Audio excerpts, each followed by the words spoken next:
It's exciting when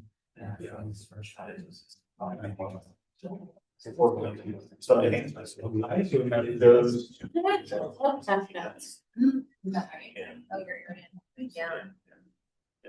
Well, you're like, way to try. All right, morning, everybody. We're going to try to get going right on time here, or a little bit after, but we know the roads were really awful. We have some folks joining us online as well, but I appreciate everybody that was able to make it here in person.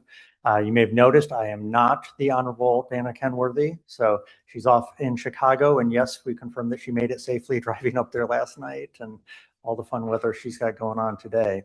But again, thanks everybody for making it. We're going to do just quick introductions, and then we've got some presentations to dive into. We do have a couple of votes today, so we want to respect everybody's time that's with us to make sure that we get some of this into the year business all clocked and down off of our calendars. So if we want to just start going around the table, and then I'll ask the people who are online if you want to just type your names into the chat so we know that you're here and active. But I'll start over here with Mr. Doug. Thank you. Doug Huntsinger, the Indiana Criminal Justice Institute. Good morning, Nancy Weaver, Indiana Office of Court Services. Indiana University School of Medicine. Tracy Fitz, Indiana Prosecuting Attorneys Council. Stephen Balco, Indiana Department of Education. Marshall Broadwell, Marion Superior Court. I am Senior Judge Darren Dolahanty. Catherine Pulley, Indiana Office of Court Services. Amy Richardson, Magistrate in Huntington County. Waylon James, Department of Child Services. Leslie Dunn, IOCS. All right, Mark Fairchild, Commission on Improving the Status of Children. So real quickly, we'll go through approval of the minutes. Everybody should have received those in advance. And we'll have our folks online if we have a motion to approve the minutes. Yes, sir. So move. All right, second. Second. All right, we have a motion and a second. All in favor? And online, just put in the chat. Aye. All right, minutes are approved. So moving on to our first item that needs a vote. I believe Doug has a grants report for us to dive into. So if we want to go right on into that. Yes, thank you for taking me out of order since I have to leave early. But the material that was provided in advance of the meeting, you'll find the grants work group report for 2025. Technically, this is a plan that is statutorily required to be developed and submitted for the purposes of granting funds for the Juvenile Diversion and Community Alternatives grant programs, and also the Juvenile Behavioral Health Competitive Grant programs. One of the goals of this document this year was to provide a crosswalk between the previous work of the committee and the grants that were being administered, and the changes the subcommittee has made over the past year. And then also looking at and all of this is in anticipation of our next funding round that will take place in January. On page 6 of the report, you'll see the old funding formula followed by the new funding formula that that this body approved at our last meeting. Performance measures are on page 8, and the table has been color coded to show which data is collected for all grants or only collected for specific grants, and then another one that shows data points that the Institute will collect and report on behalf of all grantees. And then finally on page 11, you'll find an outline of the changes that the grants work group and the Institute have made to streamline our processes and reduce the administrative burden on our grantees. I want to thank all the members of the subcommittee for their work this year, especially Nancy Weaver, who authored this report. As we move forward with our next round of grant applications, the work group will continue to monitor the progress and the process, and will make adjustments as needed. With that, I'd be happy to take any questions. I do have a question. Yes. With the it's on page 11, with the information that ICJI is going to be tracking, the information, will that include if there are instances where juveniles have a direct file within the time frame to adult jurisdiction as opposed to just new petitions for delinquency?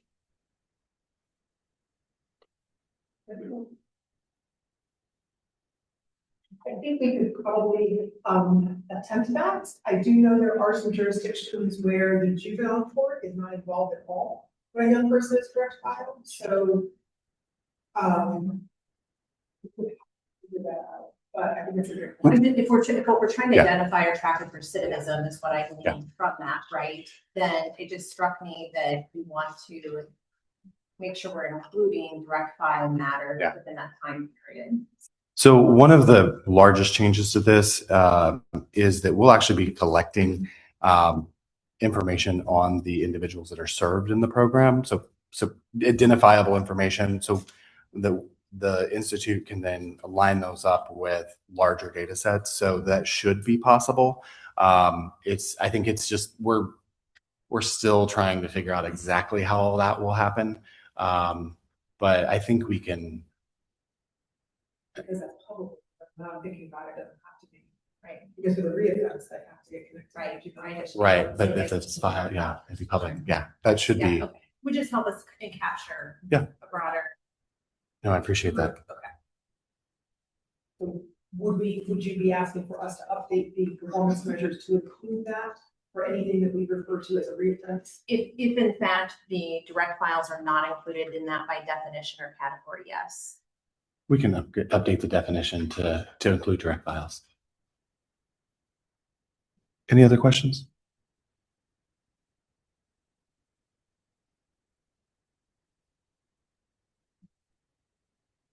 All right, for this particular report, we do need an approval from this committee. So do we have a motion to approve it with any of the recommended changes included? I would move to approve the report. All right, second? Second. All right. All in favor and online, please record your votes as well in the chat. Aye. All right, so approved. We're flying right on through, so now it's my time to be a roadblock. So we'll get into some Children's Commission updates. Promise not a whole lot this time for you. Mostly items that we've kind of talked through before, but just giving you a status update on some of that. One, the commission will have one youth justice related piece of legislation getting introduced. I don't have a bill number for you yet because for some reason there's extra things going on at the State House right now. So that's the only comment I'll be giving on that.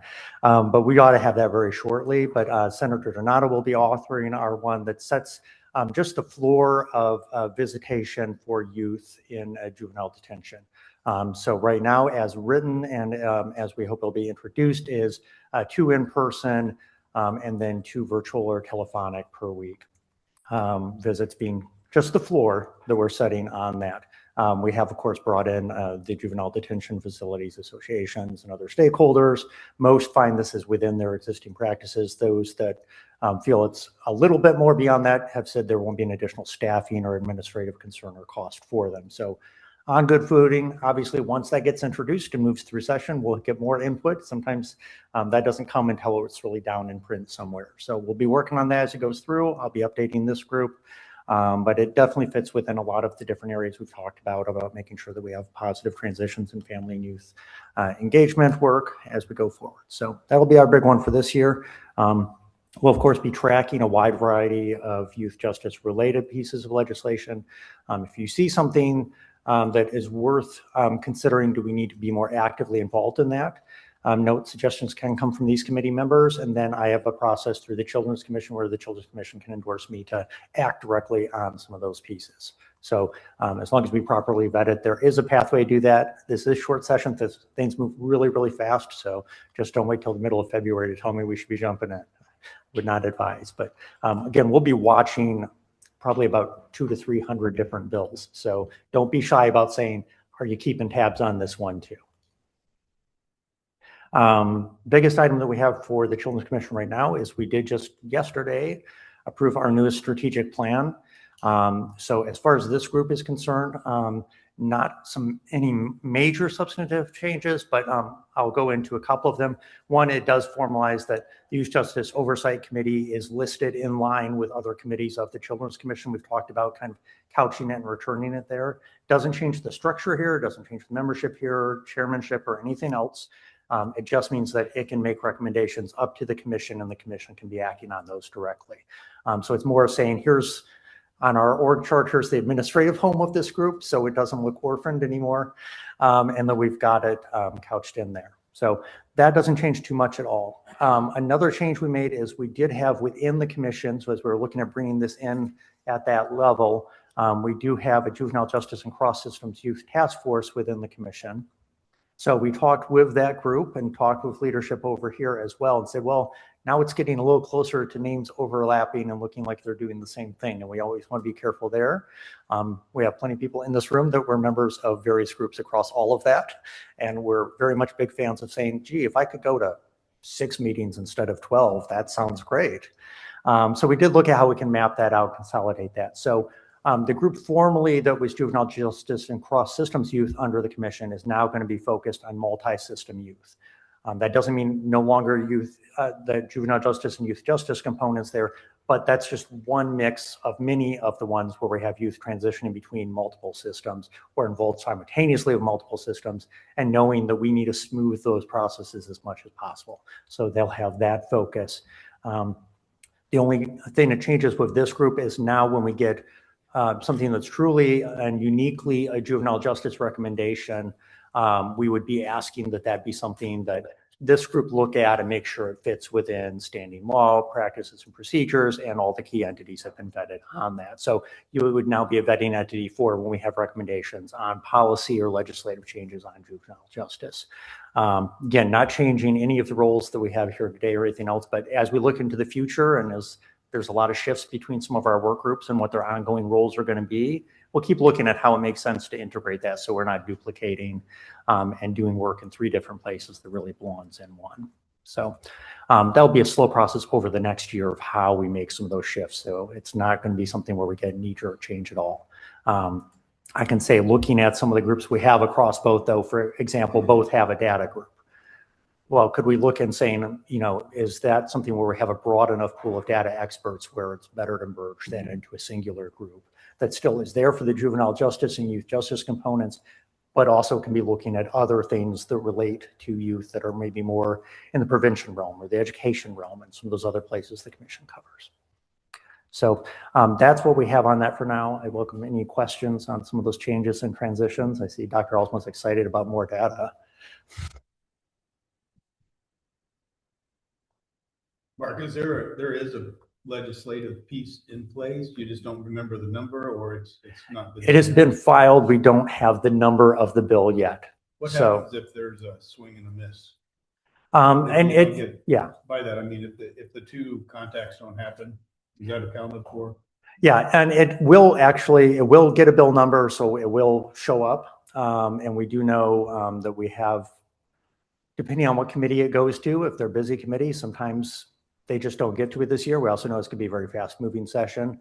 So if we have something endorsed and then for whatever reason, this session isn't the right mix of all the things going on, then we will look at it bringing that back in a future session. So, but for now, it should be, bill numbers usually surface sometime between now and the first of the year. So when we have that, we'll circulate that to this group so you can at least look at it and know what we're dealing with there. Same thing, if things get amended or changed substantively in it, then we stay focused on what the language was that we gave to it. So if somebody adds something else to say, hey, let's talk about relocating riverboats. There's only 2 bills on that so far, so there's room for it to go into ours. Then we would say, well, we really don't have an opinion on that component of it, unless you guys decide somehow there's a youth justice component to moving riverboats. I don't know. Looks like we've got a maybe. Maybe it could go that way. Okay. But yes, it's something that, you know, we know there's always a 50-50 chance to say, will it even get off the ground? Because it's going to be a busy session, because a lot of bills are going to be introduced. And we've had this, I think, with some of the human trafficking components and other things we've done where we just haven't gotten to the right mix. So what that will be is before the next session, we'll bring it back around again. I'll say, are we still okay with this? Do we want to tweak the language? Because maybe we didn't have it quite right for legislature to say we're ready to roll with this one. And then we'll look at reintroducing it through authors again. Who's carrying it? Right now it's Donato, and I know we'll have some co-authors signing on to that pretty quickly as well. So she's shopping around for some on that as well. Usually our Children's Commission legislators will pick up the bills and get them rolling. So we have Donato, Yoder is our D on that side as well. So she is, I know, a ranking member on that side. So it wouldn't be unforeseen that she might sign on to that as well. And then if it goes over to the second half, we would have our legislators on that side, which would be Devon and Summers, most likely being willing to put their names on that as well. So, but again, we'll update as soon as we have that information because it's going to be a fast moving session. We're not going to wait and say, oh, well, we meet in February, I'll give you an update because we're going to be 90% done by then at the rate that we're looking at. So, but again, absolutely reach out if you're seeing anything or if you see a bill of concern or if you just want to know, hey, is this a mover or not a mover or something we should jump in on and have an opinion on. Feel free to reach out to me anytime because we do try to stay very present at the State House. So we're at least a part of the discussion when sometimes the thing that's really the concern is that we're not just actively there on record saying like, here's what this means. And it's amazing how many times having the right voice in the room at the right time is really, really necessary for our legislators to just have the information they need to have to make a good decision.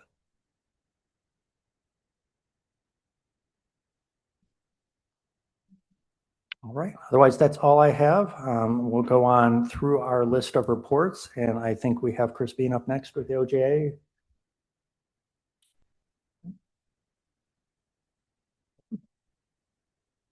I think I've been told I can point over here on this time, but briefly, for those of you who don't know who I am, my name is Chris Bean. I am the director of the Justice Services Division at the Indiana Office of Court Services.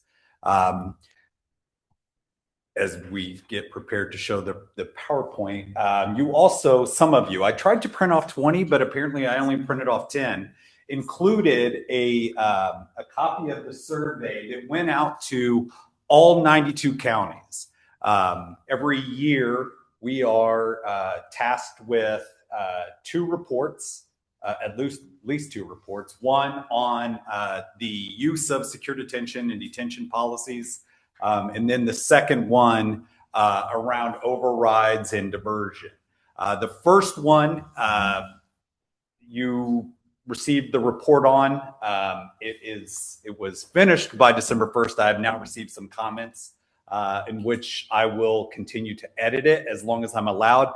I have also, the survey didn't close, so I'm still getting new submissions. The report that you were given a copy of includes information from 73 of the 92 counties that had submitted prior to about the last week of November, when I really needed to start writing the survey, or start writing the report, excuse me. I have now received 3 new responses. At least one of those counties is in a county that has a detention center, so it will change the numbers a little bit. It will change some of the percentages. This PowerPoint, I'm notorious for updating it up until the very last minute. So this will include about 75 counties on some of these, because again, I've tried to go through and update as I've gotten more information. But here we go. All right. So first and foremost, a little bit of the background. There were 15 questions. Sadly, I think it's only the people on the right side of the room that actually have a copy of the survey that went out. So if you have any questions about how the question was asked that got us to that answer, they can share, or I've tried to include it on the slide, the question that actually fed that response. But 15 questions. It's a relatively short survey. There is no real guidance on what we're supposed to report out on. It is really just secure detention policies, which to me is a snooze fest and kind of boring. And I honestly have written that report twice. I don't care to write it a third time. I would rather see what's going on in the actual counties. How are they actually using? In my division, I have the youth justice strategist, so Nancy Weaver, who's able to look at this report and tell me this doesn't jive with what they're hearing. So with that, I will say this is all self-report. So it's anecdotal on some level. So sent to all 92 counties, 73 responses, now up to about 76 responses, 79% rate. This is consistent with what we've seen in the first 2 years of this report in terms of a response rate. All right, so 100% of the counties that responded say they're using the statutory criteria when determining if a youth should go to or is appropriate for going to secure detention. There, I tried to add some fun stuff. So what that is, in case you don't know what the statute actually says, these are sort of the 5 criteria. The child is unlikely to appear before the juvenile court for subsequent proceedings. The child has committed an act that would be murder or a level 1 felony, level 2 felony, level 3 felony, or a level 4 felony if committed by an adult. Detention is essential to protect the child or the community. And then you have 4 and 5 that I've highlighted because those youth should not be detained in secure detention. So those are the parent, guardian, or custodian cannot be located or is unable or unwilling to custody of the child, or the child has a reasonable basis for requesting that they not be released. All right. So typically, how quickly, this is the question. How quickly after a youth is securely detained does a detention hearing occur in your county? Statutorily, they're supposed to hold that within 48 hours, business hours. 100% of our counties are saying they are doing it within 48 hours. Some of the feedback that I've gotten on my report, thank you to all of those who've reviewed it, I actually sort of worded it oddly, where I said 70 counties are doing it within 48 hours. And that then looks like there's counties that are not doing it within the statutory guidance. It's actually 3 counties, though, that reported they're doing it. They're really high achievers. They're doing it within 24 hours of that detention occurring.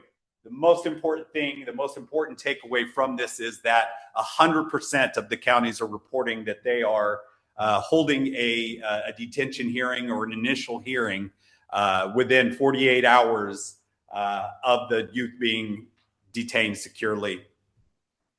All right, does your county use ATDs or alternatives to detention? So some of these questions have multiple answers, so the numbers aren't always going to add up. But 96% of the counties say that they have alternatives to detention that they can use on that front end when making a detention determination. 4% say we have no alternatives to detention. The most common top 4 that we saw were this: electronic monitoring, home detention.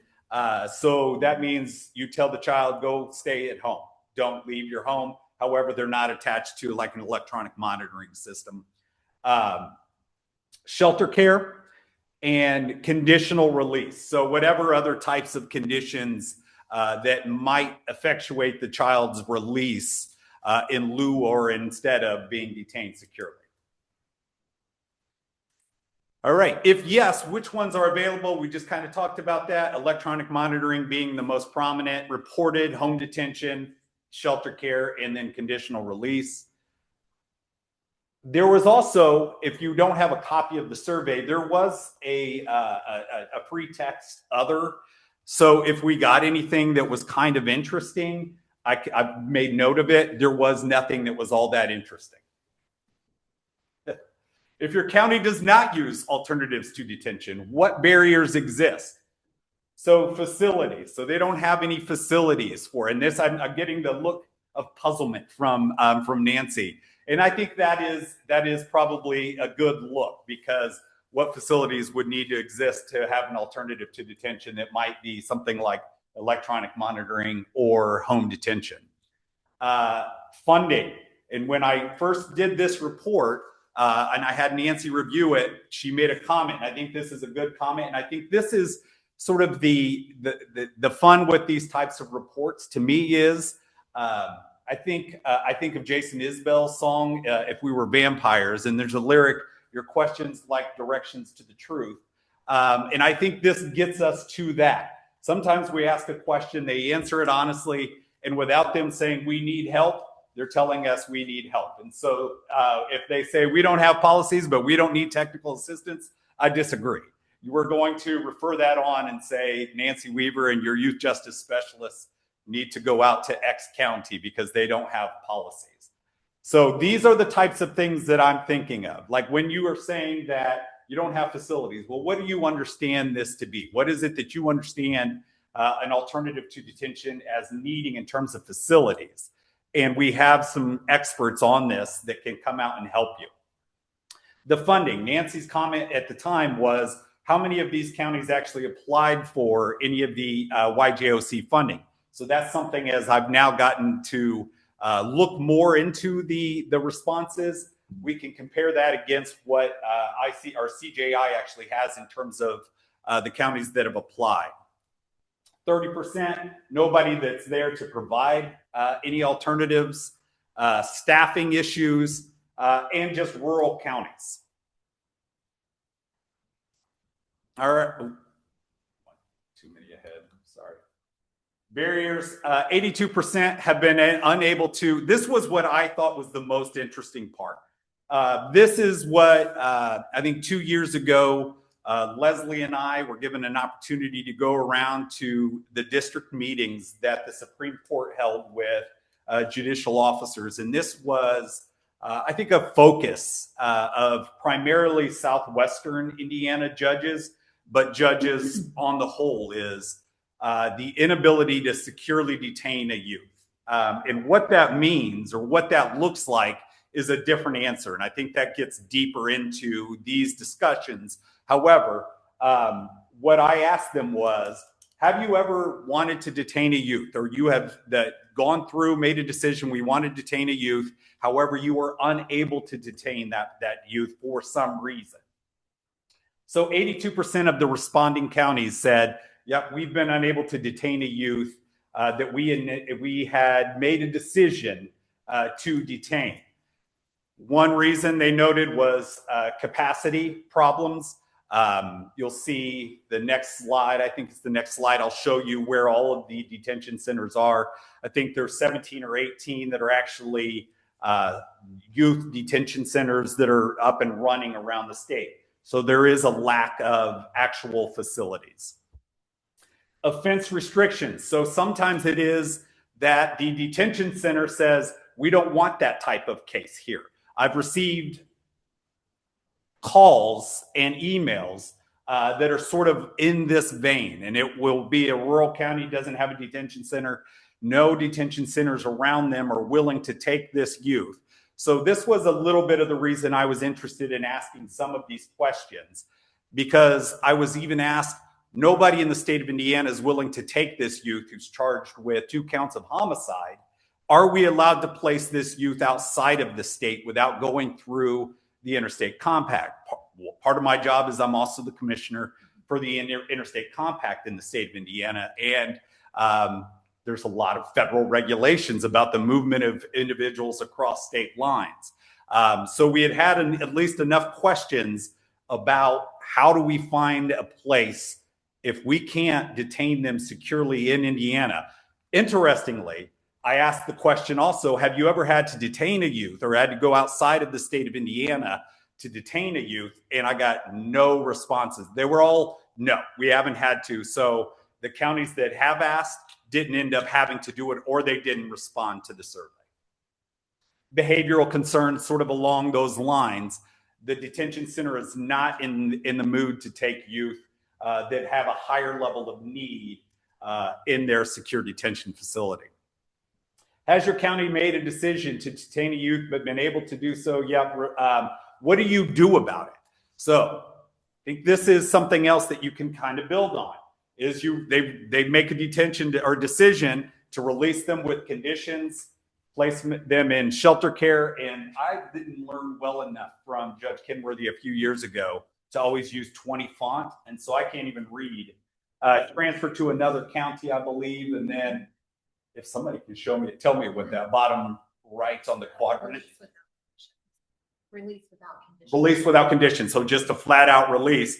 I think the more interesting thing for those counties is, how did those individuals do? When you made a decision, they scored as a, let's detain this youth.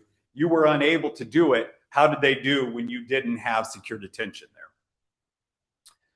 All right. So the breakdown here, because again, this was interesting to me. The distances that the counties report having to travel to find access to secure detention. So 13 of the counties that responded, it will be 14 now, actually have local access. So they don't have problems having to transport this youth long distances. They've got a detention center in their county. 6 counties under 100 miles. So 8% of the respondents have to travel under 100 miles. 23 counties said they have to travel 101 to 150 miles. We're getting into that very much like problematic. There's going to be some interruptions to the family life. And I think this gets even what Mark talked about of visitation, which I think we will include in the survey next year. So 23, 101 to 150 miles, 21, 151 to 200 miles. And I think the most sort of, I don't want to say disturbing, but whatever, 12 counties have to go 200 plus miles to place a youth in secure detention. So this is sort of a geographic analysis. It's not all that deep. It's probably something you've all seen. It's certainly something you're aware of. The counties in blue are the counties where secure detention facilities exist. And so you can see that western part, southwestern part of the state, there's a desert. There are no beds down there. This is the area where a lot of, but not all of those 12 counties reporting they've had to travel 200 plus miles to detain a youth reside. All right, so summary of this, we have 100% of them that are at least reporting that they're utilizing the statutory, they're in statutory compliance. They're all holding, or 97% is actually 100%, are holding timely hearings, and a large percentage, 96% of the counties actually have alternatives to detention. 82% of the counties report capacity challenges. Again, my access to Nancy Weaver has been really beneficial for me in understanding this, because capacity isn't really the story. It is also the unwillingness to take youth of certain characteristics into a facility. All right. That is it with the secure detention part. Any questions about secure detention? I did not include in this because I get wordy. There is also in the report the use of secure detention sort of post-dispositionally as well. But I didn't summarize that. That's been reported on in the past. I tried to do something more creative this time. So a couple of questions. Can you go back one slide? So the 83, like the 97% is of the 73 that. That's correct. Right? That's correct. Uh-huh. So of in the counties that don't report, are they outliers? I guess you have no idea. We have no idea. I'm going to guess. If I was a betting man, I would say that they're going to report that they are in compliance with the statutory requirements of timely use of security or of hearings. Yeah. And then of the 17 detention centers, do majority, minority take youth from other counties? Nancy, do you want to answer? Can you answer that one? I don't mean to put you on the spot. Yeah. I can answer anecdotally. Yeah. Nancy will be able to give you, I think, a better answer. Most of them do. As Chris pointed out, the issue is, it's couched as capacity. It's not always capacity in terms of we don't have a bed. It's that we are deciding for a multitude of reasons not to accept this particular child. I will also say what I've talked at Chris as when we get calls from folks who are saying, I've got a gun first in detention. There are some counties, I believe Lake County is one that routinely says they don't take out of kids, but if you call them and you call Judge Stefania, he's going to talk to his detention center director and they're going to take a kid most of the time. So there's those kinds of caveats too, where I think they are listed on the official list on DOC's website as not a county that accepts out of county, but they have. And that's one place where I've encouraged judicial officers to contact their counterparts in the places where they have detention centers that are county or court run to say, judge to judge, can you help me out here? And that has been successful in some places. And I will say, there are quite a few areas for free text. This is the first year I've done this survey. This is sort of the nerd side of this. I've done this survey in Engagement Builder. So that did cause some issues, counties having to get Access Indiana to go in and do this in Engagement Builder, but it has some benefits. We ask for them to attach their policies. They can save their place in Engagement Builder as they're going through the survey. But I asked for just sort of open text, like explain what's going well, what isn't in your county. And I had at least one county that has a detention center that said, you used everybody's favorite unfunded mandate that they have to hold waived youth that are under 18 in their secure detention facility. And that at any given time, that takes up 40 to 60% of their bed space. And so they don't have beds for youth that are otherwise within the youth justice system. They've made a determination that they want to detain them. They just don't have bed space to do it. Just for capacity, though, it's been explained to us as well that it's a staff ratio to the youth as well. So they may have an empty bed, but they're not allowed to fill it because of the ratio required for staff to youth as well. So it's a broader definition of capacity. Yeah. All right. Now, next, unless I apologize, were you going to ask a question? Yeah, I would just be kind of curious too, to be able to see like how often emergency shelter cares are used as like alternatives to some of these situations where, like, especially down south where, there's limited, detention availability. Because those are the type of things that DCS covers. Yeah. And so we covered it a little bit in terms of just reporting to us how often you're using shelter care. So that was on, I think, the second or third slide. Okay. But drilling down into it, I think probably would be also interesting. Yeah. And I think part of the issue there is that our smaller rural counties aren't detaining kids unless they feel like there is some kind of safety risk. So they're not necessarily going to be the kids that you would want to have in a shelter. Absolutely. So I know when I get calls, whatever the reason for capacity, it is a problem. Yeah. It's a problem in most of our counties that are not either don't have a detention center or aren't openly paying for and contracting with a detention center in the county next door. So I see it as I get that call all the time. And I do, like Nancy said, sometimes you can get detention centers to take kids that say they don't. I know Vanderburg is one that they don't maybe have enough capacity or staff. I think it might be the staff ratio. So they don't, and they're like the only ones down there, and they really don't routinely take kids for other counties at all. So I just know it's a problem out there. I don't know the answer. That's why I mentioned that area. Yeah. All right. The second report that I will summarize, the Detention Tool Overrides and Juvenile Diversion Report. This one is not driven by a survey. This is a bit more of just like data that's pulled out of Insight.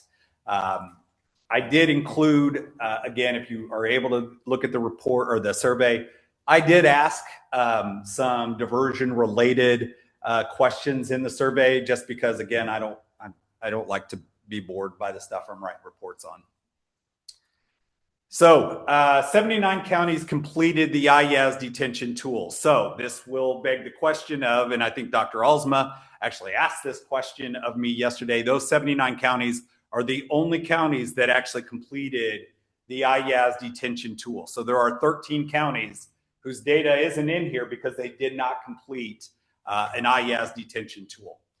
The data will be of around 5,946 IEAS detention assessments that were done.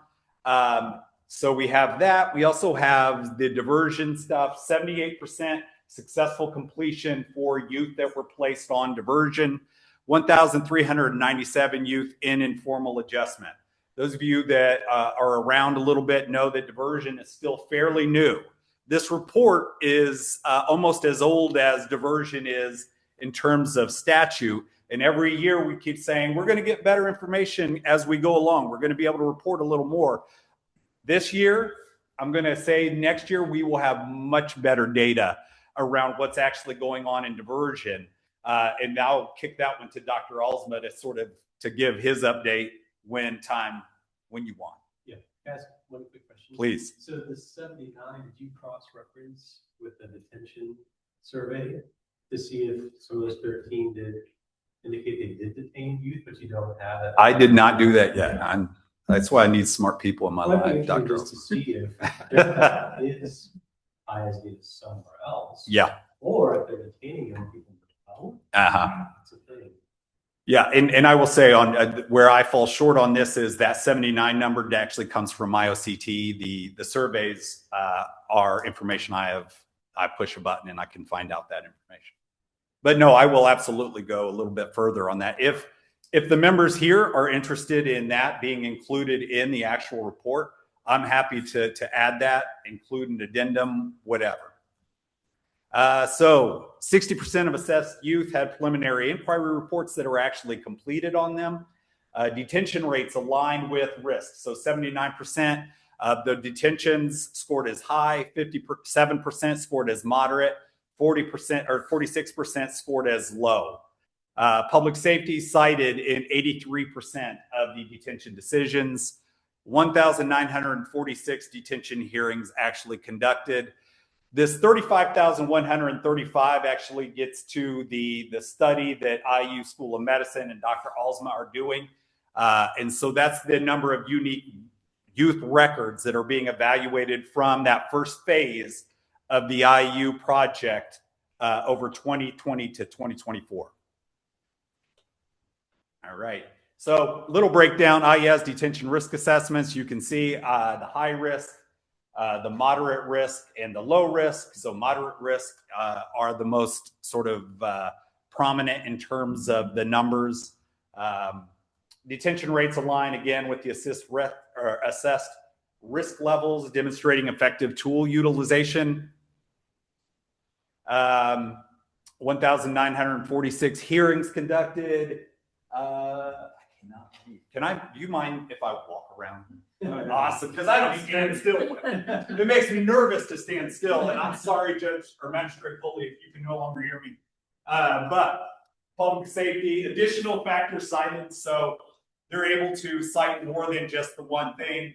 Failure to appear risk, serious felony charges, family unavailability, which is, I think, gets to what Nancy would ask, and that is, were they securely detained? If the family is unavailable, that falls into one of those two, 4 and 5, of the statute that would say they shouldn't be securely held.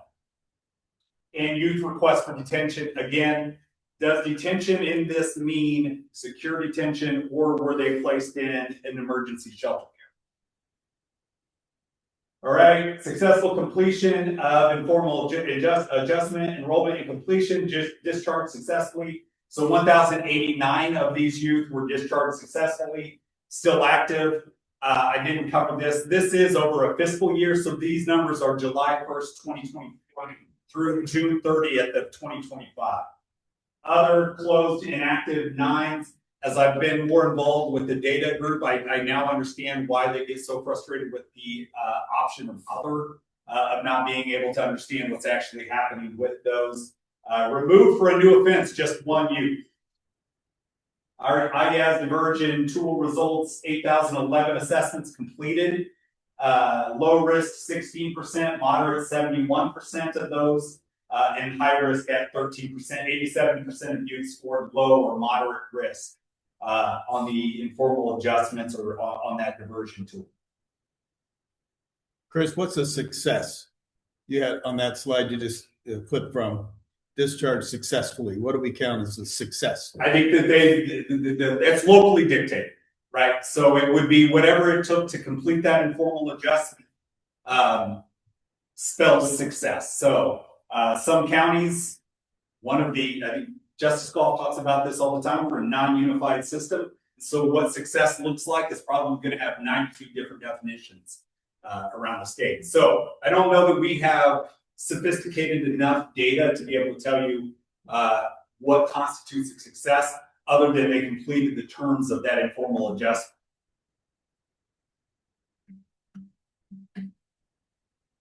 All right, youth enrolled in informal adjustment, 61% were male, 39% female.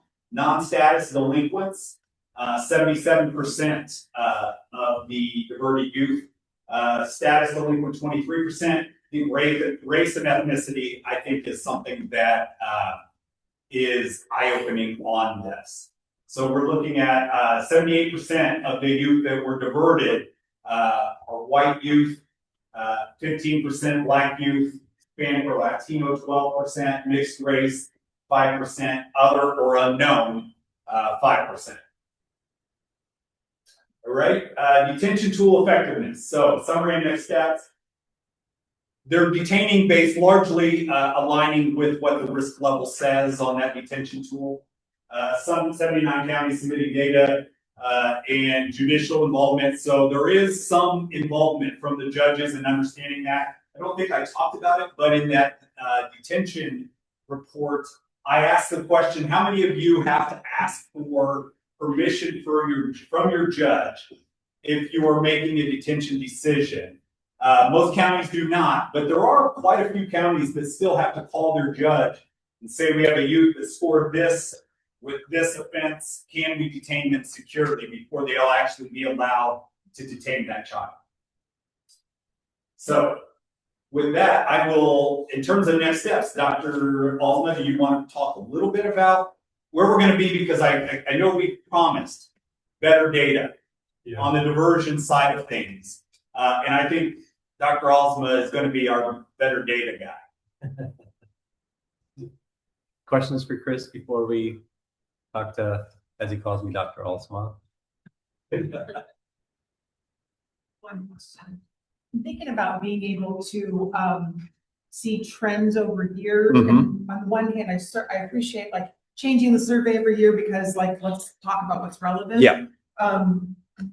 Could we maybe think about a standard set that we ask every year and that we can compare? That exists. Yes. I just like, again, I didn't include it in this. That's included in the report. I don't note the trends, but all of the sort of like that first stuff that I talk about.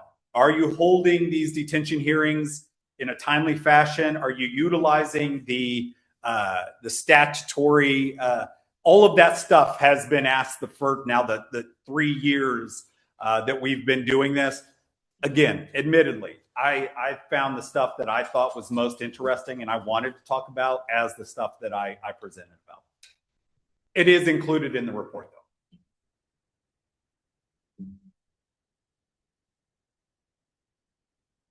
Yeah, so as Chris alluded to, and actually this is kind of related to our data work group update. So I just make a shift mark. Yeah, so I'm gonna at Alsma. Hello, everyone.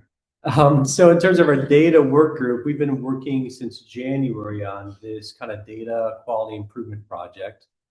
Phase 1 is what we're wrapping up right now. So really looking at missingness, logical inconsistencies, 24 counties of data out of the 92 is what we've accessed. And that was that 35,000 number that Chris alluded to. So that final report for that phase 1 has been shared with the data committee. So next month, you all will see that. So it'll give you a lot more information on what data quality has been looking like.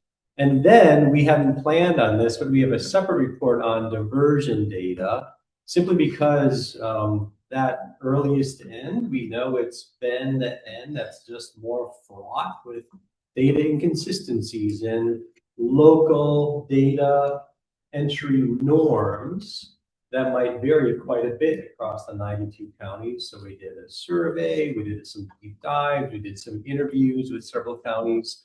So you're going to be seeing in that report just the wide variety there. And we met with Tracy, the diversion crew, Katie, to kind of talk through some of that data entry side of things. So yeah, I think the gist of it is that there's a lot of areas for improvement on the early end around data that's collected, and it really is still kind of the Wild West. We make some recommendations about what we can do to really understand what's going on at a local level around things like success. Like that was your question, Coach Dolahan, here around how is it determined that someone's successful with that IA? And there's some ways to use administrative case management data to really understand what's going on. So more to come. And I will just add that 2026 will be, we will have an actual question on the probation quarterly reports around diversion. That hasn't existed before. So now we will actually be collecting things from the preliminary inquiry of the types of diversion and the outcomes of those recommendations. So again, all that should be much better numbers in terms of what's going on when we do this thing in a year again. Yeah, and then the phase 2 of this process is working with 5 specific counties on improving data quality. So to talk through what that looks like more, but that was our meeting yesterday or 2 days ago, or whenever we met for our data committee this past week. The days blur together. We really talked through the plan of working with counties on the front end work and making sure that we're connecting well with JDI strategists on the juvenile detention side and even the DOC and the waiver side, because that front end is where there's a lot of opportunities for improvement. By the time a young person reaches detention, DOC, waiver, usually there's been multiple systems that have been looking at those data entries, and it looks a lot better in terms of missing this, inconsistencies. It's more the front end where there's more here for improvement. So more to come. No questions? Good. I mean, I would love questions, but I'm also good with no questions. All right, seeing no questions. Next on our list as we're going through our work group updates, I have behavioral health down. I don't know, do we have our behavioral health work group folks online with us?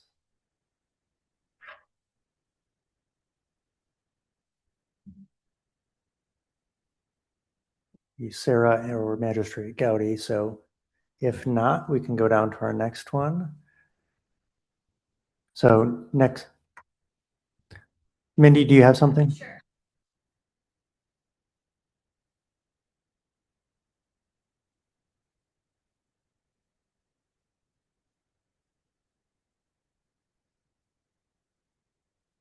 Hello, hi, Mindy Pickett, staff attorney at Court Services, and I'm also staff of the Behavioral Health Work Group. Not a whole lot to report. We kind of are, I guess, well, on a holiday lull, I will call it. We didn't have our last meeting, but at your last YJOC meeting, you approved some documents. Those have now been posted to the website. We were lucky to have our Office of Communications kind of jazz those up and make them look prettier. So those are available on the website, and a weekly message did go out to the judicial officers about those. I think our next steps primarily are getting with the co-chairs of the grants work group to try to figure out how we can best support them and help the communities understand that the grants are available, and trying to identify different gaps and places we can target to hopefully help get that money out to them. I don't think the chairs have yet connected yet, but hopefully that will happen soon. We do have all of our meetings set for next year. And then as far as next steps for the work group, we have been, one of our original tasks was kind of to look at telehealth. So we are planning to draft just a short document on that, just so that everybody understands what telehealth is and how that can be best utilized for juveniles. And then again, also just looking at how we can support the grants process work group. That's all I have. All right, thanks for the update. Sounds like we'll be hearing plenty more going into the next year. So next on our list, we have our diversion group, I believe has a votable item for us as well about getting their directory out the door. So Tracy and Megan, you're up. All right, we do. Our group was finally able to meet again on November 19th and review the diversion directory. And it was the one that we did show you our last meeting, so you've had a chance to look at it also. And it is ready to go live. The only thing we added after meeting with this group was at the top having something so people can keep adding new programs. And that's going to be monitored, I think, quarterly by Megan, and then yearly by the group. We're going to keep looking at the directory, make sure it's updated, make sure everything is still good information for people. And we are thinking about how we can, moving forward, find a way to hold up those programs that are actually better or that are showing us and demonstrating that they're doing a good job. So we're thinking about tinkering with ways to maybe get a little competition around that, or get people interested in looking at whether their program, can be one that's highlighted or starred. But for today, we are just asking you to vote on permission for that diversion directory to go live on the website. And then I know the grants group wanted to get a link to that so they can send it out to people so they'll have people to refer to. So I'm just asking, I guess, for us to vote on the yes for it to go live. All right. Do we have a motion to go live? So moved. All right. Second. All right. All in favor? And again, online, go ahead and put that in the chat. Aye. I'm very excited. All right. Going live. It's been a long project in the works, and now that we go live, we get all kinds of other feedback out of it, so we can keep revising it and continuing to work on that product. All right. Next up, our final report, I think, for today will be transitional services with Magistrate Foley and Terry Decker.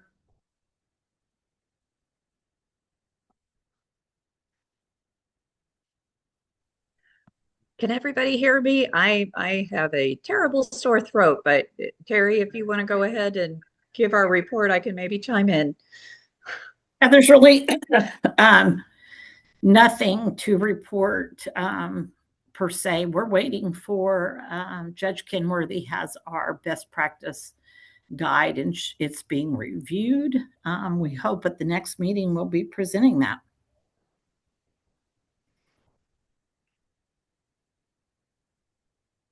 All right, so Judge Kenworthy, who's not here to defend herself, has taken captive their actionable item.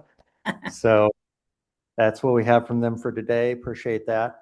Next on the list is really if we want to just go, and we tend to like to go around the table and see if anybody has any other wrap up or discussion items moving forward.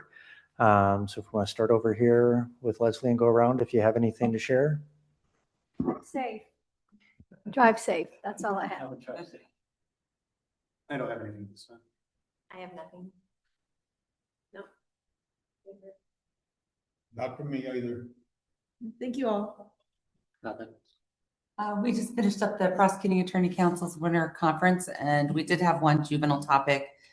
We trained on juvenile sex offender registry and failure to register cases, and why it is difficult by design, which I have to keep reminding the prosecutors. But yeah. Happy holidays. The Indiana Office of Court Services is preparing for a youth justice conference in October of 2026. We used to have an every other year. I don't know if it's biannual, I always get those confused. But every other year JDI conference, we're no longer doing that. We are expanding to include the entire state in a youth justice conference. If there is anyone from this group, or you know somebody who would like to be involved in the planning, or even just has ideas for topics, please let us know. We are already in the process of, we haven't decided any topics yet, but already in the process of thinking about that. It is October 28th and 29th. 2026, and it will be held at the Embassy Suites in Plainfield. So it's relatively local for those of you who live in the central Indiana area. But please let me know, because we would love to have, we want to make it relevant to all. And so we would love to have input from anybody who has ideas about topics. All right, and I'll just add to that and saying coming up pretty soon, President's Day of 2026, we'll have our Youth Day at the State House, where we try to get a lot of our young adults that are interested in getting a view of government and all of that coming on down. I'll note that it is an automatic day off of school from them already, and we get 500 to 600 that choose to take that day off, and instead of doing something that maybe the rest of us would consider enjoyable, come down to the State House and learn how to get involved. So anybody that wants to be a part of that, or we'll make sure everybody gets the link to share it to any groups of youth you're associated with that you'd like to get there and be a part of that. Always a wonderful day. And sometimes it's just the kind of affirming connection with young people that we need to have when we're doing this work in this way, knowing that they're right behind us and wanting to be involved, and they're very interested in what we do. All right. Anything from our folks online?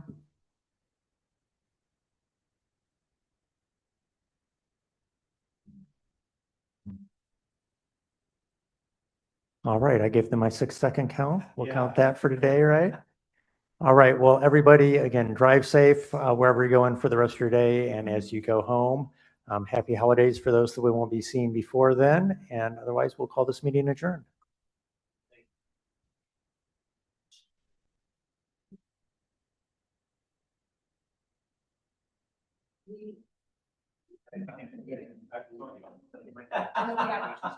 Will, yeah. You must have seen something. I got him right away.